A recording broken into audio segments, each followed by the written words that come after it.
Bonjour Alex, comment ça va? Ah, je suis content de te voir. Ça te va comme test? Oui, ça va? Ça passe bien? Je pense que oui. Bon. Je pense que oui. Attendez. Je vais commencer par vous Ben remercier oui, bien sûr. parce que je suis vraiment contente de vous rencontrer aujourd'hui. Écoute, c'est pas tous les jours qu'on rencontre le Père Noël, on s'entend. Et là, ce matin, j'ai ouvert mon rideau Mhm. et c'était le gros soleil avec la... Il y avait comme une genre de petite bruine de neige. Puis ça brillait, c'était magique. C'est ça la magie de Puis je Noël. le savais que je m'en venais vous voir, fait que c'était parfait. Bon, d'accord, je vais t'avouer la vérité. C'est moi qui a calé l'affaire avec Mère Nature. Je lui ai dit, quand elle se réveillera ce matin, je veux que tout ça soit magique. Ben merci beaucoup, ça a marché.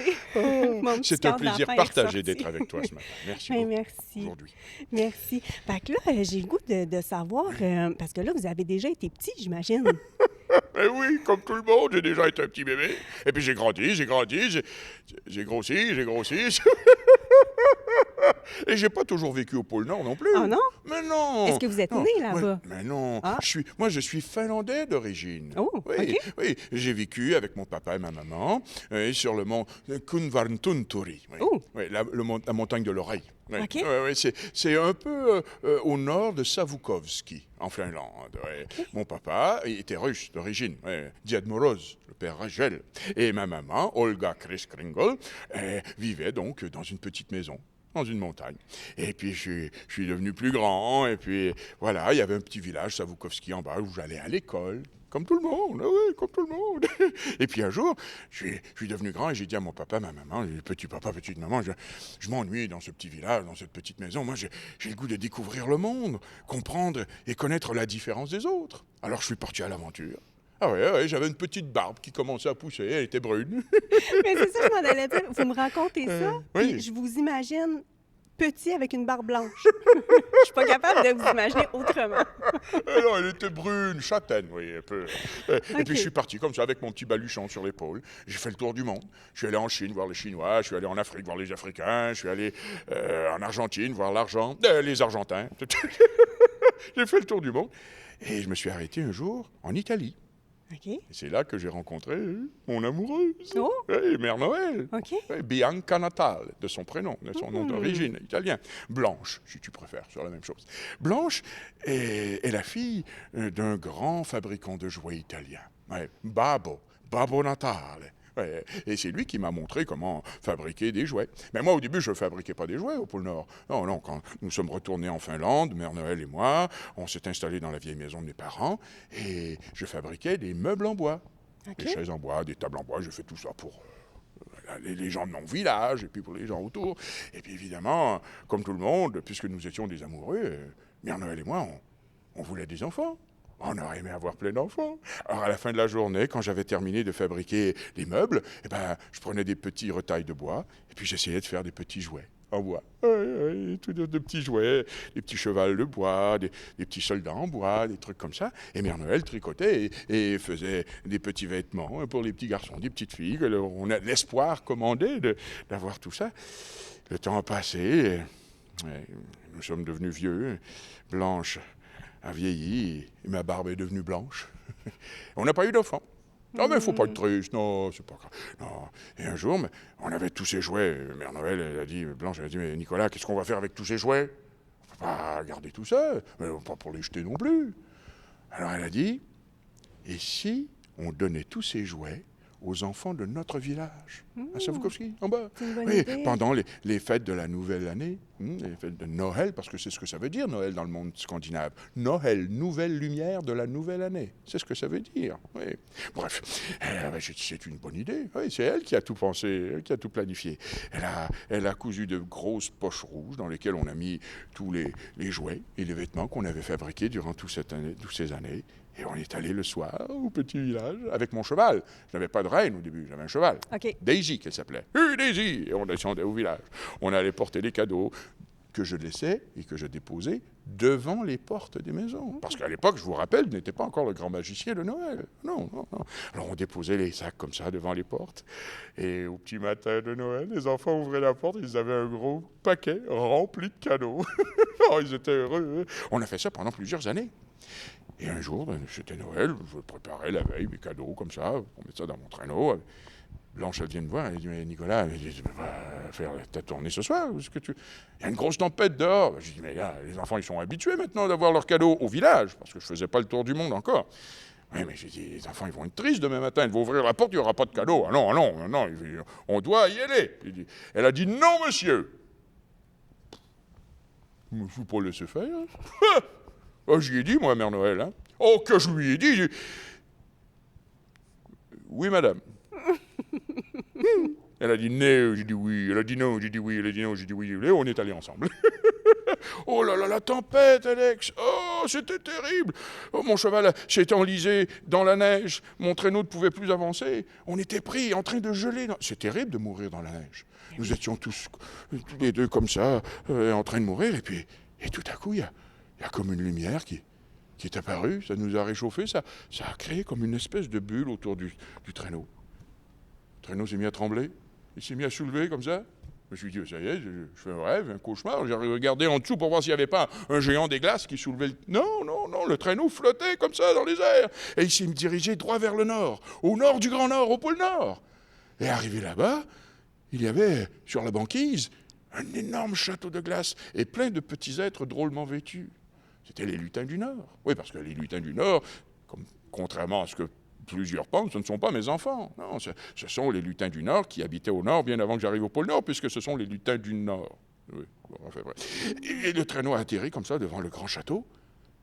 Et un vieux lutin rabougré qui s'est approché, et tous les autres lutins, ils connaissaient notre nom.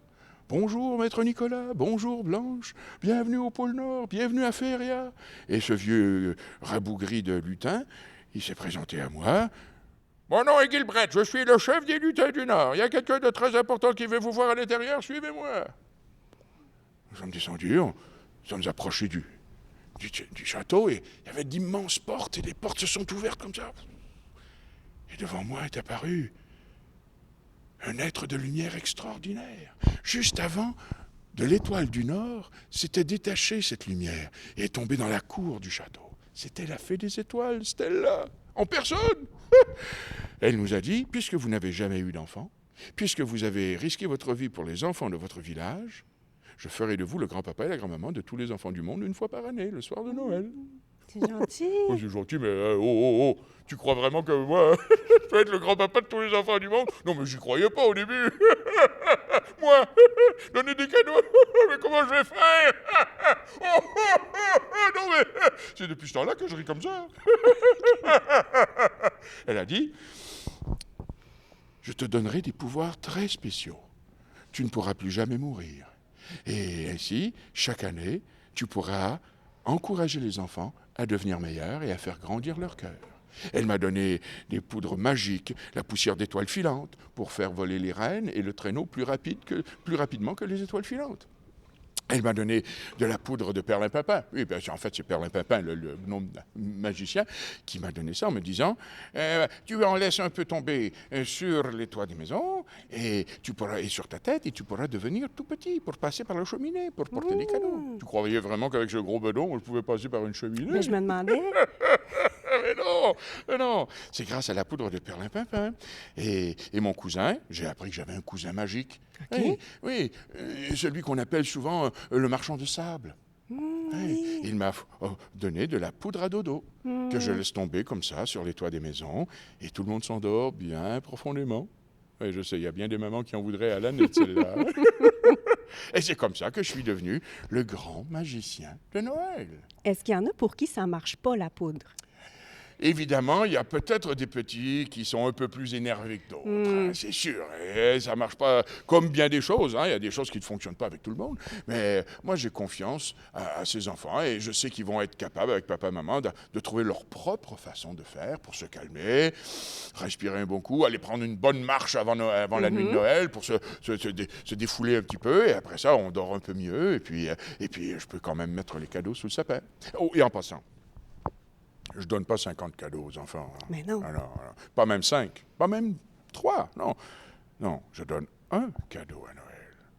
Parce que ce cadeau que je te le donne pas parce que tu as été sage. Je te le donne parce que j'ai confiance en toi. Oui, il y aura d'autres cadeaux sous le sapin, parce que papa, maman, grand-papa, grand-maman, et tous les gens qui t'entourent et qui t'aiment voudront peut-être te dire je t'aime à leur façon et te féliciter, t'encourager. Mais le cadeau que je te le donne parce que moi je sais que dans l'année qui vient, tu continueras à faire grandir ton cœur. Oui, c'est terminé, c'était pas cool. Le Père Noël disait aux enfants, est-ce que tu as été sage? Ah non, les enfants n'ont pas besoin d'être sages, Alex. Ils sont en apprentissage. Ah, ben oui, c'est ça. C'est ça. Moi, c'est plutôt à certains adultes à qui je poserai la question, pas aux enfants. Hein. Mais les reines, là, sont arrivées quand? Eh bien, lorsque je suis arrivé au pôle Nord, Oui. le chef des lutins, Gilbreth, m'a présenté le chef de la harde des reines du Nord, Tonnerre. Oui, et Tonnerre s'est présenté à moi et il parlait. J'entendais, je comprenais le langage des reines. C'était bizarre. Est-ce que c'était juste vous? Ben, moi, et Blanche, bien sûr. OK, Blanche aussi. Puisqu'il a fait de nous, il a fait des étoiles faisant de nous les magiciens de Noël, on a eu plein de pouvoirs, et donc celui de comprendre le langage de certains animaux. Okay. Ouais. Et puis, il m'a présenté son amoureuse, Comète. Oui, parce que tu sais que Comète, c'est une fille. Okay. Ah oui, on dit une comète, oui. Alex. Ben oui, c'est vrai. Ben oui. Donc, évidemment, puisque ce sont des amoureux, ils ont un petit garçon. Et tu le connais bien, celui-là aussi. Rudolph. Ben oui, le petit renne au nez rouge. D'ailleurs, tu sais pourquoi il a le nez rouge, Rudolph? Non. Le petit coquin. Il était si pressé et si heureux et impatient surtout de faire comme son papa et sa maman, de tirer mon traîneau le soir de Noël. Un jour, avant même que ses premiers bois ne tombent, il a été dans la salle des 1000 magies et il a mis son nez dans la poussière d'étoiles filantes que j'utilise pour faire voler les reines. Je leur en mets un peu sur la tête et ils se mettent à voler. Mais il était trop impatient, il ne voulait pas attendre. Parce que le fait que ses premiers bois n'étaient pas tombés, eh ben, la magie a fonctionné, a opéré différemment. Au début, tout allait bien. Il volait, il s'est mis à voler dans le ciel. Il a trouvé son équilibre, c'était parfait. Il était heureux. Et tout à coup, son nez est devenu rouge écarlate, comme une grosse tomate. Et puis, il a paniqué et a plongé tête première dans une congère, un banc de neige. Et puis, on était tous paniqués. Et il était malheureux avec son petit nez rouge et on ne comprenait pas. Et encore une fois, c'est Mère Noël, Blanche, qui a trouvé la solution.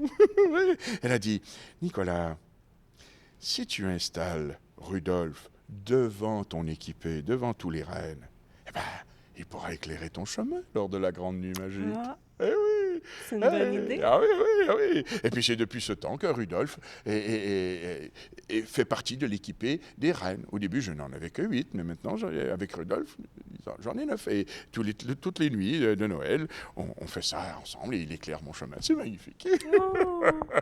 Est-ce que vous aviez peur la première nuit que vous avez conduit votre traîneau dans le ciel? Je vais devoir t'avouer un secret. J'avais peur des hauteurs quand j'étais petit. Et quand on m'a demandé d'embarquer dans un traîneau volant qui plus est, pour faire le tour du monde, je ne voulais pas. Hein. Ça m'a pris du courage. Ben oui. Ah oui. Et puis il fallait que je travaille fort. Alors avec Gilbreth, le chef des lutins, et Blanche, on a fait des exercices. Plusieurs jours avant le premier Noël que j'ai dû faire en tant que grand magicien de Noël, je me suis exercé à monter une échelle. Un petit escabeau pour commencer, et puis par la suite, une plus grande échelle et une plus grande échelle encore, et je montais à chaque fois un petit peu plus haut sur l'échelle. Et j'ai vaincu ma peur des hauteurs. Parce que c'est en pratiquant qu'on devient meilleur. Oui. Voilà. Tu sais, je connais un vieux africain, un vieux mage africain, berbère, et il m'a dit un jour un proverbe extraordinaire. Il m'a dit, Nicolas, lorsque tu veux relever un défi, vise la lune. Si tu tombes, tu tomberas dans les étoiles. C'est joli, non? Oui, c'est beau. Alors, c'est comme ça. Moi, j'aime bien les gens qui prennent leur courage à deux mains et qui ne se considèrent pas abandonnés, qu'ils ne considèrent pas abandonnés tout de suite. Il faut essayer d'aller jusqu'au bout. Et quand on est jusqu'au bout, on se dit encore, on doit se poser encore la question. Est-ce que j'ai vraiment tout fait? Est-ce que je peux faire un petit pas de plus pour essayer quelque chose, pour y arriver? Bien sûr, on a le droit d'abandonner, et puis il n'y a pas de souci. Mais avant d'y arriver, il faut se donner tous les moyens pour y arriver, pour essayer. Et j'ai des petites formules de courage aussi. C'est magnifique. Les mots, c'est très magique. Oui, effectivement. Quand on les met ensemble dans un certain ordre, ils peuvent être très puissants. Par exemple, devant un devoir, ou devant une difficulté, ou devant un découragement. Tu arrêtes tout. Tu prends une grande respiration et tu répètes ces mots magiques, Alex. Répète avec moi. J'additionne mes succès. J'additionne mes succès. Je soustrais mes erreurs. Je soustrais mes erreurs. Je multiplie mes efforts. Je multiplie mes efforts. Mais je ne divise jamais par le découragement. Mais je ne divise jamais par le découragement. Oh, ça ne réglera pas tout. Mais tu auras mis plein de courage dans ton cœur pour affronter les défis du lendemain. Ah oui. Est-ce que ça vous est déjà arrivé qu'il y avait une trop grosse tempête pour rien voir le soir de Noël? Évidemment, Mère Nature, ma cousine, parce que j'ai appris en plus qu'étant un être magique, j'avais plein de cousins et plein de cousines. Là. Mère Nature, c'est ma cousine. Wow. Gaïa, c'est ma cousine. Et puis, bien sûr, le soir de Noël, elle m'aide tant qu'elle peut. Pour éclairer mon chemin, c'est Rudolph et Mère Nature pour gérer un petit peu la température et le temps. Et parfois, c'est un peu compliqué. Ouais. Mais les rennes sont très puissants et ils sont fiers et ils sont capables de voir à travers des nuages très épais. Alors, il n'y a aucun problème. Soyez sans crainte, le Père Noël est toujours en sécurité dans son traîneau avec ses reines. Oui, parce que je sais qu'il y a des enfants que ça les stresse. Oui, je sais. Quand il y a trop de neige. Aucun souci. Il n'y a aucun souci à y avoir. La magie de Noël me protège. Et tu sais d'où elle vient, cette magie de Noël? Non. Du cœur des enfants. Oui, l'espoir des enfants du monde. Cet espoir à Noël, tu imagines dans ces yeux des enfants, ces yeux qui espèrent tant ce jour-là, cette nuit-là, eh bien, tout ça se transforme en énergie positive et voyage à travers le ciel, forme les aurores boréales et atterrissent au pôle Nord. Et je récupère toute cette magie, ta magie, qui fait de moi le grand magicien de Noël et qui me donne la force de faire le tour du monde en une seule nuit. Tu t'es jamais posé la question comment je peux faire ça en une seule nuit? Ben oui, tout le monde se la pose. Tu vois, mon ami Chronos, le maître du temps, m'a offert une montre magique. OK. Ouais. Elle est très puissante, cette montre. Elle me permet d'arrêter le temps, mais seulement le soir de la veille de Noël, et uniquement à compter de 23h59 59 secondes, 1 seconde avant minuit. J'appuie 3 fois sur le petit remontoir, et le temps s'arrête. Et c'est comme ça que j'ai le temps de faire le tour du monde et de laisser les cadeaux sous tous les sapins. Hein. Et aussi de prendre le temps de manger quelques bonnes collations que certains ont la gentillesse de laisser à côté du sapin. Ouais. J'adore les biscuits, moi! C'était ma prochaine question. Oui. Est-ce que vous êtes tanné d'en manger? Mais pas du tout. Non? Mais non, j'adore les biscuits. Bon, parfois, les enfants proposent une certaine variété. Hein. Oui, j'ai des amis qui me donnent, par exemple, des brocolis. Ouais, ça manque un peu de chocolat, mais c'est quand même très bon. Hein. Et les carottes, c'est pour les reines, c'est pas pour moi. Il y en a qui pensent aux reines aussi? Ah, bien ça, sûr. c'est gentil. Ah, ils ont les cœurs grands comme ça, les enfants. Là. Et ce sont souvent les premiers, avant le papa et la maman, qui y pensent à Miraine. Ah oui, j'ai souvent de belles collations, des pommes, des quartiers de pommes, des quartiers d'oranges, et tout ça.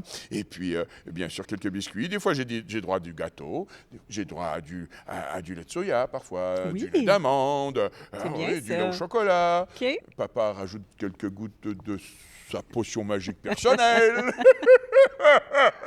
Oh, d'ailleurs, Alex, j'en profite pour faire une mise en garde. Il y a plusieurs papas, figure-toi, le soir de la veille de Noël, j'arrive dans les maisons et les biscuits sont à moitié mangés. Non. Papa. C'est non, ça. Le biscuit de Noël, c'est pour moi. Toi, si tu as une fringale le soir de Noël, tu prends les biscuits qui sont dans l'armoire. Mais ceux à côté du sapin, tu touches pas. Hein? Alors, les enfants, vous surveillez papa cette année.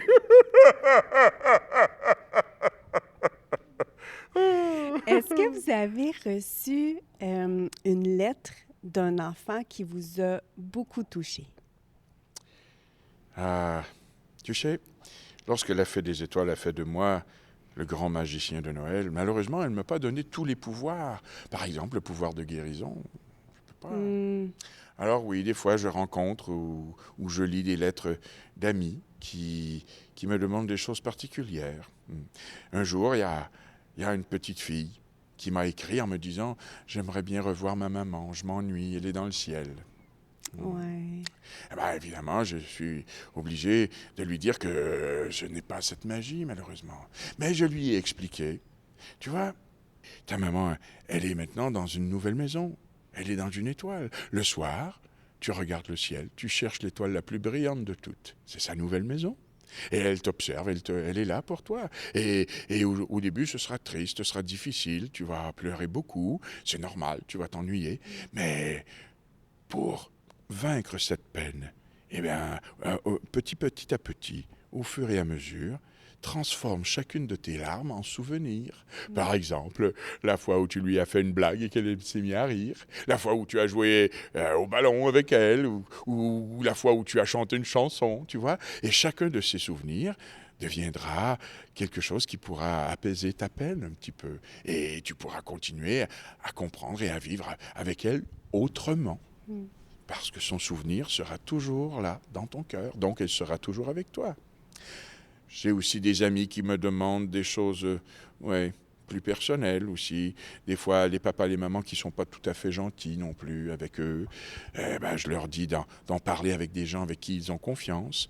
Et je leur dis que papa ou maman, bien souvent, dans des cas comme ça, ils t'aiment quand même, mais ils ont pas appris à t'aimer de la bonne façon. Parce que tu ne peux jamais dire à un enfant que ton papa ou ta maman n'est pas gentil. Alors évidemment, on lui dit, tu vois, papa et maman ont besoin d'aide pour apprendre à mieux t'aimer et à t'aimer de la bonne façon. Alors je t'invite à en parler à un professeur, à un ami, à un grand-papa, à une grand-maman, quelqu'un en qui tu as confiance, et de demander de l'aide pour que ton papa ou ta maman aussi ait cette aide qu'elle a tant besoin pour mieux t'aimer, pour t'aimer correctement. Ou encore un petit garçon qui m'est arrivé un jour, après avoir fait une grande rencontre, on a donné des cadeaux à des enfants malades, parce que j'aime bien rencontrer, j'aime bien, façon de parler, mais j'essaie de rencontrer aussi les enfants malades dans les hôpitaux, dans les organismes qui s'occupent des enfants malades, des enfants qui, malheureusement, peut-être nous quittent un peu trop tôt.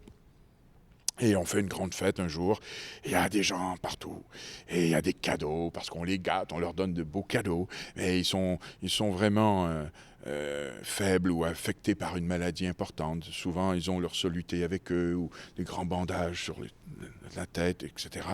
Et il y a un petit gars qui est là, il s'amuse avec son petit camion, il fait un peu la baboune. Et j'arrive, j'ai dit, peut-être que je me suis trompé. Peut-être que ce n'est pas un camion de la bonne couleur, peut-être que tu voulais autre chose. Il a dit non. Il dit, tu vois, on est en octobre pour faire la fête avant Noël, parce que moi, je vais être parti à Noël, je ne serai pas là.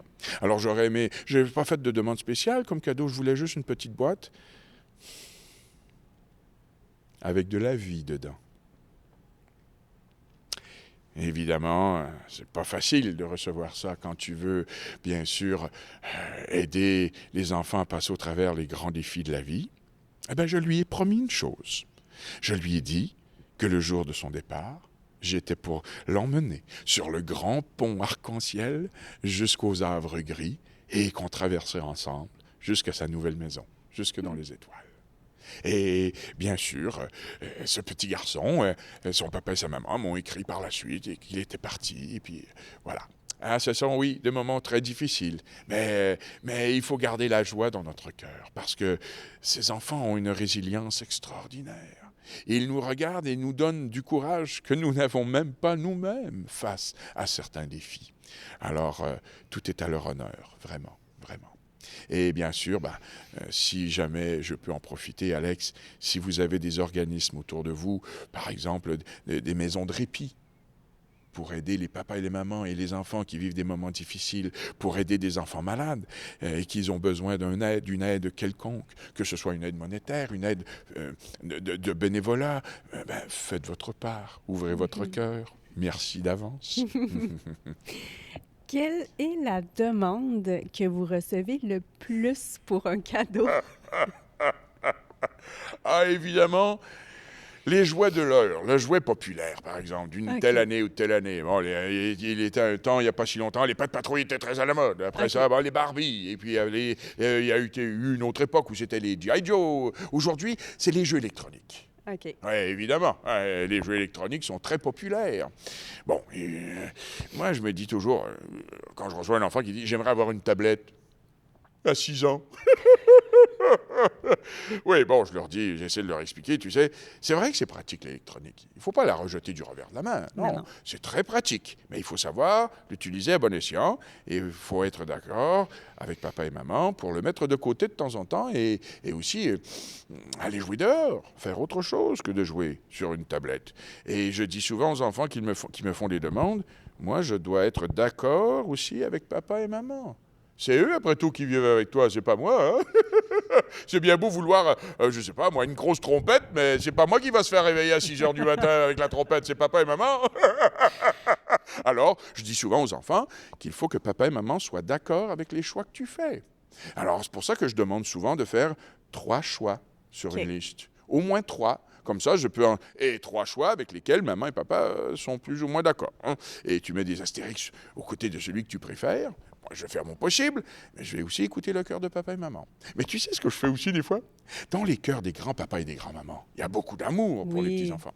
Alors souvent, pour faire de petites surprises supplémentaires, j'écoute le cœur de papy et de mamie, et j'utilise tout l'amour qu'il y a dans leur cœur, et avec ma magie, je les transforme en petites surprises qui viennent directement du cœur de papy et de mamie. Oh, c'est beau ça!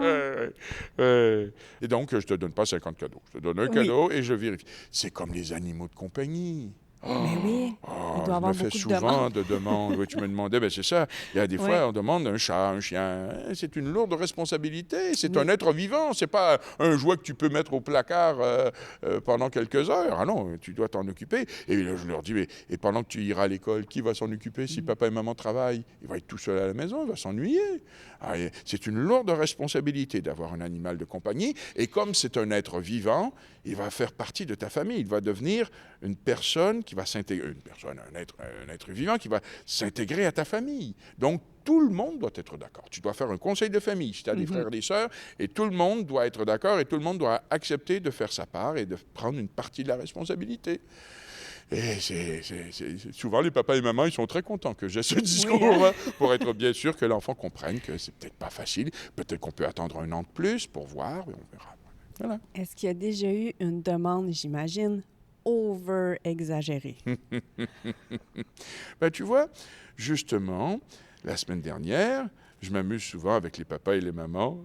Ça, c'est plus une blague, mais j'ai le goût de la raconter. Je dis souvent, papa, j'ai fait une demande un peu exagérée la semaine dernière, justement. Là. Une Lamborghini, quand même. Hein? Non, il va falloir que tu consultes mon cousin, Papa Miracle. Non, de façon générale, les enfants sont relativement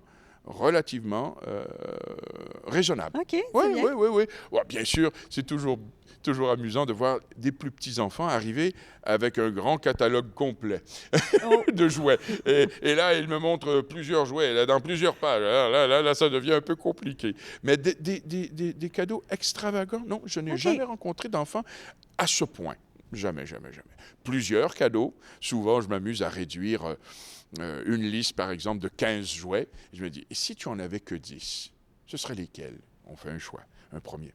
Ouais. Et dans ces 10-là, si tu en avais 5, et finalement, je finis par faire une liste de 3. Là, papa et maman vont, oh, merci. Qu'est-ce que vous faites le reste de l'année? Eh bien, je prépare le prochain Noël. Toute l'année. Oh, ben c'est terminé l'époque où on rangeait le Père Noël avec les décorations dans le placard. Okay. Non, j'ai des choses à vivre à l'année. Ouais, j'ai un agenda très rempli. Oui. Ben oui, en janvier, par exemple. j'assiste au conseil des 100 sages de Féeria. Il y a Chronos, Maître du Temps, Gilbreth et 100 personnages très importants de l'histoire de l'humanité. Et puis, on discute pour voir comment l'évolution des humains, comment les efforts qu'ils font pour continuer à devenir meilleurs, tout ça. On observe tout ça. Et puis après, en février, je fais comme tout le monde. Hein, moi aussi, je vais prendre des petites vacances. Petite pause. Ben oui, je vais dans le sud, comme tout le monde. Au pôle sud. Comme ça? Je visite des lutins kobolds. Les kobolds sont des anciens lutins germaniques qui ont décidé eux aussi de quitter l'Europe puisque les humains prenaient de plus en plus de place. Le petit peuple a décidé de se faire un peu plus discret, de s'éloigner. C'est pour ça que les lutins du Nord sont arrivés au pôle Nord avec Gilbreth. Tu vois. Et souvent, les lutins du Nord, comme les lutins du Sud, ce sont des lutins de différentes nationalités qui se sont regroupés et se sont dit, bon, ça y est, les humains qui prennent toute la place, nous, on va se faire plus discret. Et souvent, regarde bien dans les petites forêts autour de chez toi ou dans les rues comme ça. Quand tu vois un petit trou là, à travers une branche, là, c'est un peu bizarre. Là. Pose-toi la question. Peut-être que c'est un chemin de lutin. On ne sait jamais. Dans les films, là, les lutins, ils sont toujours tannants. Est-ce que c'est vraiment comme ça dans la vie aussi? Les lutins ont une vision différente de la vie et du monde qui les entoure parce que ils n'ont pas le même rapport avec le temps. Tu vois, un lutin qui a 105 ans est très jeune. C'est l'équivalent d'avoir 7 ans chez les humains. Alors donc, le temps ne passe pas de la même façon au pôle Nord ou pour les lutins. Donc, et ils vivent entre eux et ils ne comprennent pas comment les humains font pour vivre avec tant de technologie, avec beaucoup de choses un peu superficielles autour d'eux, la société de consommation, tout ça. Alors ils se posent plein de questions et eux, ils sont plus simples dans leur façon de vivre. Et c'est que ce ne sont pas des êtres tannants, ce sont des êtres un peu coquins qui aiment bien rire, mais qui ne comprennent pas comment les humains vivent. Alors, ils font parfois de petites bêtises, mais rien de méchant, rien de très grave. Non, les lutins sont très gentils. D'ailleurs, j'ai appris des choses un peu spéciales. Il paraît qu'il y a des humains qui attrapent des lutins. Ben oui, j'ai vu ça. Et même qu'on fait des pièges à lutins. Ben oui. Je trouve ça un peu bizarre parce que je me suis dit, quand on veut se faire un ami, on ne le met pas dans une cage. Tu aimerais qu'on te mette dans une cage pour être l'ami de quelqu'un? Personne n'aimerait être dans une cage pour après ça dire « Je t'ai mis en cage parce que je veux que tu sois mon ami. » Non, l'amitié, ça se gagne avec le respect et avec le temps. Avec la patience, on gagne la confiance des gens. Alors, plutôt que de faire un piège, moi, je t'invite plutôt à lui faire une petite collation, simplement, un petit lit douillet. Et puis de l'inviter, tu peux lui laisser une petite note en disant « Moi, j'aimerais être ton ami. » Ben oui. Hein? Et quand il devra partir, par contre, après Noël, laisse-le partir. Tu sais, quand on donne la liberté aux gens, quand on respecte les gens, ils reviennent vers nous plus facilement, avec beaucoup plus de confiance que si on les oublie et qu'on les emprisonne et qu'on veut absolument qu'ils soient notre ami. Ben oui. Alors on le laisse aller. Et tu seras toujours dans son cœur. Et quand il s'ennuiera de toi, il reviendra vers toi. Alors il faut le laisser partir, tout simplement, et le respecter, comme on se respecte tous. Puis il s'en va pour le bien, parce bien qu'il prépare sûr. Noël prochain. Ben oui, voilà. Là, on a parlé d'âge de lutin. Oui. Il y a un petit enfant qui m'a posé la question, à savoir, vous aviez quel âge? En fait, puisque je suis devenu immortel, il y a longtemps que j'ai arrêté de compter. Ah, bon, voilà. Mais dans les années 1850, quand je suis devenu le grand magicien de Noël, j'avais environ 60 ans. OK. Et depuis ce temps, j'ai arrêté de compter. OK. Il fera le calcul à la maison. Je n'ai pas besoin de compter les âges, puisque je suis éternel. Ben non. Tant et aussi longtemps que j'aurai une petite place dans au moins le cœur d'un enfant, je serai toujours là pour lui. Qu'est-ce qu'elle fait, Mère Noël, qu'elle aime beaucoup? D'ailleurs, c'est bien que tu poses la question, parce que derrière ce grand homme que je suis, avec cette grande barbe blanche, moi qui palabre et qui parle à tout le monde et qui demande comment ça va, qu'est-ce que tu veux pour Noël, je suis fier de toi et tout ça, il y a quelqu'un qui travaille vraiment fort au pôle Nord, et bien c'est Mère Noël, c'est elle qui organise tout. C'est elle qui s'occupe de la logistique au pôle Nord, c'est elle qui organise le travail des lutins, qui organise l'horaire de travail et tout ça, c'est elle qui s'occupe de bien voir à ce que chaque enfant reçoive un cadeau avec mon ami Gilbreth, le chef des lutins. Et puis voilà, c'est elle qui travaille beaucoup. Elle travaille très très fort au pôle Nord. D'ailleurs, avant que nous d'être des êtres immortels, ma petite entreprise que je faisais, mes Les meubles. meubles en bois, que je oui. faisais. Ben, c'est elle qui faisait la gestion de tout ça, et faisait le livre des comptes. Ah oui, ah oui, ah oui, c'est elle qui s'occupe de tout. Ah oui, oui, moi, je ne fais que m'amuser.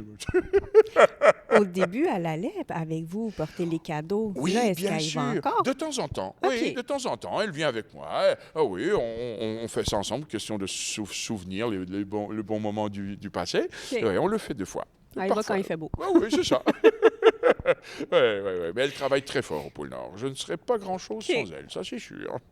Qu'est-ce que vous aimez le plus de Noël? Hmm. Qu'est-ce qui vous rend le plus heureux? Tu vois, je disais tout à l'heure que Noël, ça veut dire la nouvelle lumière de la nouvelle année. On a cette chance inouïe, Alex, à chaque année, arriver à cette date précise, de se dire, j'ai eu la chance de faire tous ces tours autour du soleil pour faire grandir mon cœur, et la vie me donne ce privilège extraordinaire d'en commencer un autre, pour continuer à devenir meilleur. Je pense que c'est ça qui est le plus fantastique de Noël, se donner une autre chance. Se donner une chance personnellement, se donner une chance en tant que société, en tant qu'humain, de donner une chance à l'humanité de s'améliorer, de faire les choses un peu mieux à chaque fois. C'est pas toujours facile, les défis sont grands, on le voit actuellement, mais moi j'ai confiance. J'ai confiance en ces humains. J'ai confiance qu'ils vont trouver les solutions pour nous emmener dans un monde meilleur. Mais c'est à nous, les enfants d'hier, d'être de meilleurs guides pour les enfants d'aujourd'hui, afin qu'ils deviennent les adultes de demain qu'on espère tant. Est-ce que vous avez déjà rencontré The Grinch? Ah, celui-là! Ah, mais tu sais, au fond, c'est un être qui manquait beaucoup d'amour dans sa jeunesse. Il a manqué beaucoup d'amour dans sa vie. Alors, peut-on lui en vouloir d'être si grognon? Et moi, je pense que quand quelqu'un est grognon comme lui, tout ce qu'on peut faire, c'est d'essayer de lui donner le plus d'amour possible, en espérant justement qu'on va pouvoir adoucir sa peine et qu'il réalisera par lui-même que cette peine, il peut lui aussi mieux la gérer, et puis gérer sa colère, et puis devenir un être meilleur. Moi, j'ai confiance en ça aussi. Hein. Ah oui, ah oui. Mais oui, je l'ai déjà rencontré, et puis c'est pas facile. Ah, il est rabougri toujours. Oui, hein? Mais il n'a jamais rien gâché. Non, heureusement. Okay. On est toujours arrivé à temps pour l'empêcher. Okay. Une chance. Est-ce qu'il y a déjà un enfant qui vous a laissé autre chose comme un petit mot à la maison? Oui. Oui. Souvent, j'ai des petites lettres pour me dire toutes sortes de choses. Souvent, il y a des amis qui me disent ce qu'ils ont fait, justement, pour mériter son cadeau avant mon arrivée. Ils me laissent une petite note à côté du biscuit, et ils me laissent des petits mots, mais des petits mots gentils. Et d'autres me posent des questions, comme toi. Ah oui. Est-ce que tu as fait ci? Est-ce que tu as ça? Est-ce que tu as ça? Oui. Puis là, je m'amuse à répondre. Oui, je fais des petites réponses. Il y a plein de trucs. Les enfants sont très imaginatifs et très curieux aussi du monde de Noël et de cet univers magique qu'est le pôle Nord. Tu sais, j'ai aussi... Les enfants me posent souvent la question, est-ce que tu me regardes toujours? Est-ce que tu sais... Comment se fait que tu sais tout ce que... sur moi? Premièrement, je suis pas toujours en train de t'observer. Hein. J'ai autre chose à faire. Dans ma vie. J'ai une boule magique dans la salle des 1000 magies, et de temps en temps, je t'observe. Et chaque fois que je prends quelques minutes pour observer les enfants, je vois des choses extraordinaires, Alex. Toujours des enfants en train de faire des efforts pour s'améliorer, pour devenir meilleurs. Parfois pour se disputer avec son petit frère ou sa petite sœur. Mais ça, c'est autre chose. C'est normal. Et puis, je vois qu'après, ils le regrettent, ils se font un gros câlin, et on est reparti sur autre chose. Donc, c'est pas tous les jours que je t'observe. Je suis pas toujours en train de t'observer, mais non. De toute façon, c'est terminé l'époque où on disait aux enfants, si tu as été sage, c'est plutôt de leur dire aujourd'hui que je suis fier de toi, et que ce qui est important, c'est les défis que tu peux relever dans la prochaine année pour devenir meilleur. Il y a plein de défis qu'on peut relever pour s'améliorer. On peut, par exemple, je sais pas moi, mieux ranger les jouets. Oui. moins se disputer avec son frère ou sa sœur, Mhm. moins chialer pour les devoirs, les leçons. Parce que tu sais, les devoirs, c'est pas une punition. D'après toi, à quoi ça sert, un devoir? L'apprentissage. Ça sert à vérifier si on a bien compris ce que le professeur nous a expliqué en classe, tout simplement. Et puis, quand tu as une difficulté, il ne faut pas se décourager. J'en entends souvent, ne t'en pas, je comprends rien. Mais non, non, tu essaies de le faire le mieux possible. Et tu n'as pas besoin de demander à papa ou à maman de répondre pour toi. Tu essaies de le faire par toi-même. Et si tu n'es pas sûr, tu tentes quelque chose. Mais ce qui est important, le lendemain, tout ce que tu as à faire au moment opportun, c'est de lever la main et de poser la question. Excuse-moi, monsieur, madame le professeur, j'ai pas compris le numéro 3, est-ce que tu veux m'aider? Mais il adore ça quand tu lui poses des questions. Il est là pour Ben ça, pour oui. t'aider. Alors ça va lui faire plaisir de t'aider. Ça va lui faire extrêmement plaisir de t'aider à mieux comprendre. Alors n'hésite pas.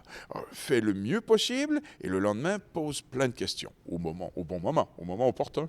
Il y en a qui sont tout gênés de faire ça. Mais à ce moment-là, tu peux attendre, par exemple, discrètement, juste avant, tu sais, avant la récréation, tout le monde se lève, tout le monde quitte un peu vers la... tu attends que tout le monde soit parti, et puis tu fais signe à ton professeur, tu dis, j'ai une petite question pour Ah, toi. ça, c'est une bonne idée. Tu essaies de... Ou encore, si tu sais écrire quelques mots, tu dis, j'ai besoin d'aide, s'il te plaît, viens me voir. Il y a plein de petits trucs comme ça qu'on peut utiliser. C'est Ou vrai. encore, maintenant, avec justement l'électronique, souvent les professeurs aussi, ils ont une petite page où tu peux leur laisser des petites notes. Oui. Alors, tu peux demander à papa et à maman s'il le faut. Est-ce que tu veux m'aider, s'il vous plaît? J'ai tel numéro avec... Je ne comprends pas trop, alors j'aimerais te rencontrer pour que tu m'aides un peu. Il y a plein de trucs. J'ai confiance en toi. Oui. Et vous êtes fiers. Ah, très fier. Oui, Ce ça, sont oui. des mots magiques Ça, très oui. puissants, ça aussi. Ouais, C'est une vraiment. forme... J'en ai fait une chanson, d'ailleurs. Ah oui? Je suis fier de toi. Oui, c'est des mots très puissants que tu répètes le soir avant de faire ton dodo. Je suis fier de moi. Là, Noël approche, là. Est-ce que vous commencez à stresser un peu? C'est quoi votre planning avant Noël, là? C'est toujours très fébrile. Premièrement, à date aujourd'hui, on a fait les cadeaux de la France, ils sont tout faits. OK. L'Angleterre, l'Allemagne, l'Afrique, l'Australie. Il reste quelques endroits au Canada, dont au Québec, bien sûr, où il faut vérifier certaines demandes. Mais sinon, on est pratiquement prêt. Ouais. Et tu sais, à chaque fois, avant mon départ pour la grande nuit magique, je m'adresse à la fée des étoiles. Je lui dis, oh, fée des fées, toi qui m'as donné tous ces pouvoirs, acceptes-tu qu'encore une fois, j'ai cette chance inouïe d'aller à la rencontre des enfants du monde? Méritent-ils de se faire dire qu'ils sont fiers et qu'ils sont capables de devenir meilleurs?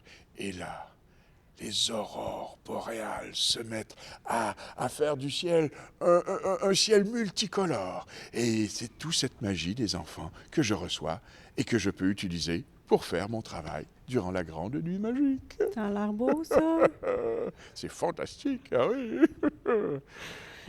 Puis là, avant de terminer, Oui. le Père Noël, ça écoute quoi comme musique? Ah, mais tu sais, j'aime beaucoup, moi j'aime bien le jazz. OK. C'est de la bonne musique. Mais souvent, on me demande, par exemple, ma chanson de Noël préférée.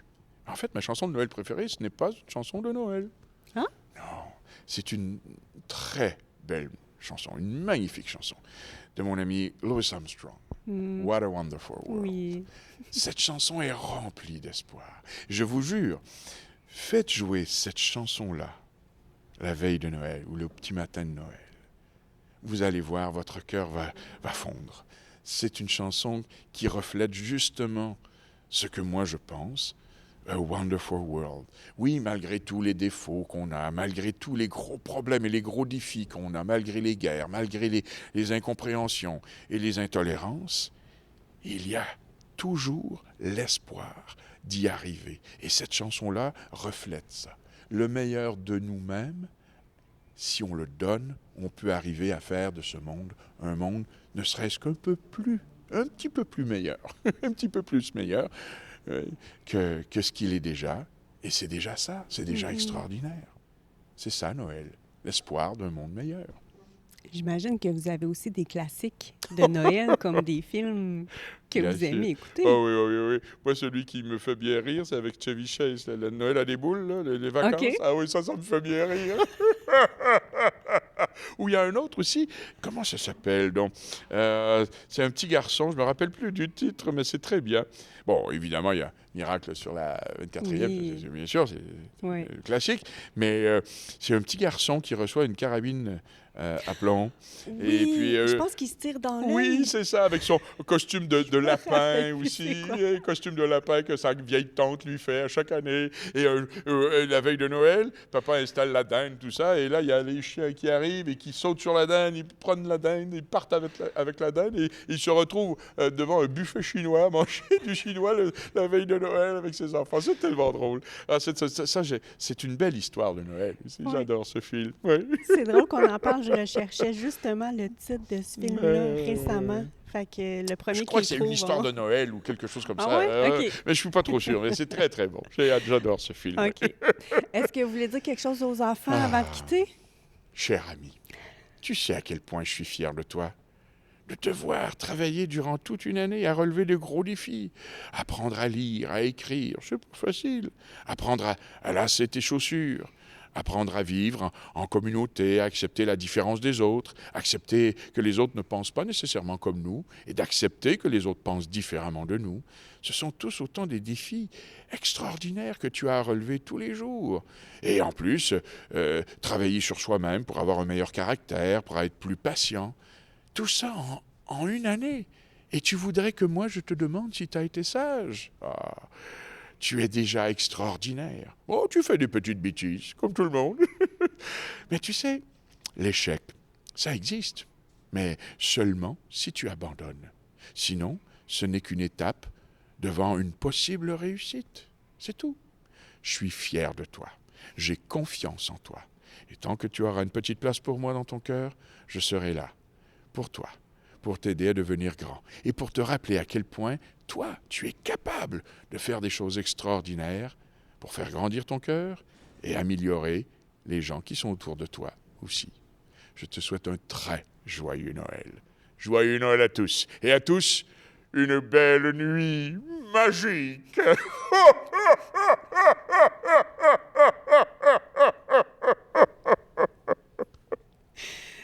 Merci. C'est un plaisir, Alex. C'est un plaisir. Merci J'espère beaucoup. avoir été à la hauteur de tes attentes. Ben, je pouvais pas mieux avoir que le Père Noël. Oh, ben, c'est gentil. Oh, d'ailleurs, c'est ça, je voulais dire. Oui, j'ai plusieurs noms. Hein. Ah oui, j'ai plusieurs noms à travers le monde. Ah oui, oui, oui. Mais, parfois, tu vois, les Italiens m'appellent Babbo Natal, comme mon beau-père. Le OK. papa de Blanche. Les Allemands m'appellent Weinhartmann. Oui, oui, oui. Et bon, j'ai un petit accent du sud de l'Allemagne, il paraît. On m'appelle comment Yule. Ah oui, Yule. Ah oui, chez les Scandinaves. J'ai plein de noms à travers le monde. Ah oui, parce que dans différentes langues. Et puis un jour, il y a un petit grec qui vient me voir. Parce que tu sais, c'est fini aussi l'époque où on oblige les enfants à rencontrer le Père Noël, à s'asseoir pour faire la photo. Moi, j'ai toujours dit au papa et aux mamans, on prend le temps de se connaître. Hein, faut se respecter. Et on est bizarre, les humains. On dit aux enfants de ne pas parler aux étrangers. Et à 2 ans, on dit à un enfant de venir s'asseoir sur mes genoux. Alors, non. Oui, c'est bien ça. Non, on prend le temps. Et il y a un petit papa qui était de l'autre côté de la clôture avec son enfant. Et là, je l'entends, il parle en grec. Alors, je lui dis Joyeux Noël en grec, Kala Christo Yana. Papa, il dit, tu vois, il parle grec, c'est le vrai. Alors, il veut pas, il a peur. Il reste derrière les pantalons de papa. Alors, je l'oublie et je parle à papa et je lui dis, papa, tu diras à Christophe que je suis fier de lui. Christophe, il a été extraordinaire. Et je mets le mot Christophe dans toutes les phrases que je dis. Je parle au papa. Et tout à coup, Christophe, il sort des pantalons de papa, comme ça. Et puis là, je l'attrape, je lui regarde dans les yeux, je lui dis, Christophe, moi, je veux être ton ami. Mais c'est toi qui décideras quand tu voudras devenir mon ami. Moi, je serai toujours là pour toi. Évidemment, on discute de son cadeau, tout ça. Papa repart un peu déçu parce qu'il n'a pas sa photo. Tu sais, les fameuses photos qu'on fait absolument, qu'on veut avec le Père Noël. Alors, le papa s'en va, un petit peu déçu. Là. Quelques semaines plus tard, il y a une maman qui profite de la sortie d'une famille, par la porte de la sortie, et qui entre par la sortie. Et qui vient me voir. Il dit, il faut que je vous parle. Là, tu fais comme, qu'est-ce que j'ai fait? Elle m'a dit, vous, là, Voilà, j'avais envoyé mon mari avec mon petit-fils, avec mon fils, Christophe, pour faire une photo. Et puis, vous n'avez pas voulu le recevoir. Vous lui avez parlé de ça. J'étais très en colère au début, parce que je n'étais pas contente parce que je n'avais pas ma photo avec le Père Noël. Mais elle a dit, mais après, c'était fantastique. Christophe, il a dit à tout le monde autour de lui, à ses grands-parents, à ses amis, j'ai vu le Père Noël. Il veut être mon ami. C'est moi qui décidera quand je voudrais être son ami. Et j'irai le voir quand, et je vais avoir mon cadeau, blablabla. Blablabla. Je lui dis à maman, tu vois, maman, la photo, c'est bien, mais ce qui est plus important que la photo, c'est ce qu'il a retenu dans son cœur. L'année d'ensuite, je reçois les enfants, tout ça, et là, j'entends une petite voix, et je regarde, je reconnais maman et papa. Je ne reconnais pas Christophe parce qu'il était derrière, tout ça. Je reconnais papa. Je la reconnais. Et là, je vois Christophe. Je fais « Christophe !» Il s'est mis à courir vers moi et on s'est fait un gros câlin. Et j'ai dit à maman, tu vois, il faut prendre le temps de prendre son temps. Tu sais ce que je dis souvent? À 2 ans, on n'est pas trop sûr. À 4 ans, on me découvre. À 8, on me questionne. À 10, on n'y croit plus. À 15, on s'en fout. À 20, c'est romantique d'y croire. À 40, on veut recommencer à y croire. Mais c'est à 60, lorsqu'on regarde les yeux des enfants, qu'on sait que j'existe vraiment. C'est beau. Fait que merci beaucoup. C'est un plaisir. Bon Noël. Joyeux bonne Noël. Noël. Je ne sais pas comment dire ça. Il faut se dire joyeux Noël, tout simplement. On est bizarre, on dit joyeuse fête, on est un petit peu timide. Qui peut refuser des bons vœux? Dire joyeux Noël, dans le fond, comme je dis, ça veut dire nouvelle lumière de la nouvelle année. Donc, quand on dit joyeux Noël et bonne année, dans le fond, on dit bonne année et bonne année. C'est ce que ça veut dire. Donc, n'ayons pas peur, puisque ce sont des bons vœux. Qui peut refuser des bons vœux? Personne. Alors, joyeux Noël. Joyeux Noël à vous. Merci. Tu n'oublies pas ma collation le soir de Noël, hein? Non, jamais. Mais là, je vais essayer de penser aux carottes. J'ai jamais pensé aux carottes. Là, je vais penser aux carottes. Merci. Aïe.